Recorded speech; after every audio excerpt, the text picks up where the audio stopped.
Inilah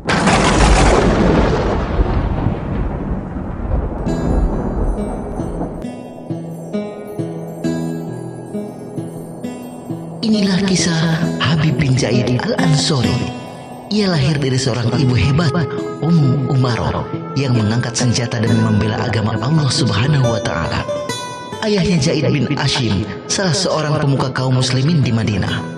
Habib bin Zaid ikut bersama ibu, papa, bibi, dan saudaranya pergi ke Mekah bergabung bersama 70 orang mulia mengukir sejarah. Tangan Habib yang masih kecil itu berbaiat kepada Rasulullah Shallallahu Alaihi Wasallam yang dikenal dengan Baiat Aqobah. Sejak saat itu, Rasulullah Shallallahu Alaihi Wasallam bagi Habib adalah orang yang paling ia cintai melebihi apapun yang ia miliki.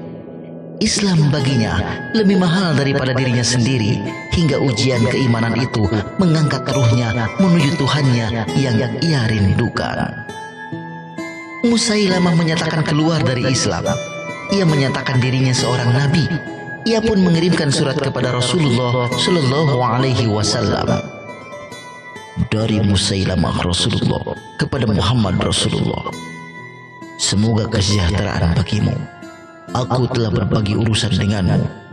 Bagi kami adalah separuh bumi, dan bagi Quraisy separuhnya lagi. Akan tetapi, Quraisy adalah kaum yang melewati batas. Begitulah isi suratnya. Rasulullah Shallallahu Alaihi Wasallam pun mengirimkan surat balasan kepada Musailamah al-Kadzab. Bismillahirrahmanirrahim. Dari Muhammad Rasulullah kepada Musailamah sang pendusta.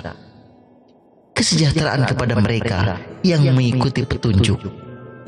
Bumi adalah milik Allah yang ia wariskan kepada siapa saja dari hambanya yang ia kehendaki. Dan akibat yang baik hanyalah bagi orang yang bertakwa. Begitulah isi surat Rasulullah Shallallahu Alaihi Wasallam. Rasulullah Shallallahu Alaihi Wasallam pun menitipkan surat balasannya kepada utusan Musailamah al-Kadzab. Hari terus berganti. Kejahatan yang dilakukan Musailamah semakin parah.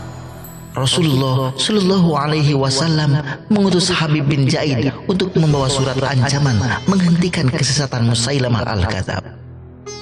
Berangkatlah Habib bin Zaid menjalankan perintah Rasulullah Shallallahu Alaihi Wasallam. Habib mengendalikan kudanya melewati bukit-bukit dan lereng-lereng sehingga ia tiba di perkampungan Bani Hanifah di dataran tinggi Najd. Setelah sampai, ia menyerahkan surat dari Rasulullah Shallallahu Alaihi Wasallam kepada Musailamah. Begitu membaca surat, muka Musailamah memerah. Ia memerintahkan pembantunya untuk mengikat Habib bin Zaid. Musailamah melihat ke arah Habib dan bertanya, "Apakah engkau bersaksi bahwa Muhammad adalah Rasulullah?" "Ya, aku bersaksi bahwa Muhammad adalah utusan Allah." "Apakah engkau bersaksi bahwa aku adalah Rasulullah?" "Telingaku sedikit tuli, sehingga aku tidak bisa mendengar apa yang kau katakan." "Wahai penggawa, potonglah anggota dari tubuhnya," teriak Musailamah penuh amarah. Datanglah para Al-Gojo. Mereka memotong salah satu anggota tubuh Habib hingga potongan tubuh Habib menggelinding di atas tanah. Kemudian Musailamah mengulangi pertanyaan yang sama. "Apakah engkau bersaksi bahwa Muhammad adalah Rasulullah?" "Ya, aku bersaksi bahwa Muhammad adalah Rasulullah Shallallahu Alaihi Wasallam." "Apakah engkau bersaksi bahwa aku adalah Rasulullah?" "Aku telah katakan kepadamu bahwa telingaku sedikit tuli, sehingga tidak bisa mendengarkan apa yang kau katakan," jawab Habib semakin tegas. Kemudian Musailamah memerintahkan para Al-Gozonya untuk memotong anggota tubuh Habib yang lain. "Aku bersaksi bahwa Muhammad adalah Rasulullah. Aku bersaksi bahwa Muhammad adalah Rasulullah," ucap Habib terus berulang-ulang hingga tubuhnya terus terpotong dan berceceran di atas tanah.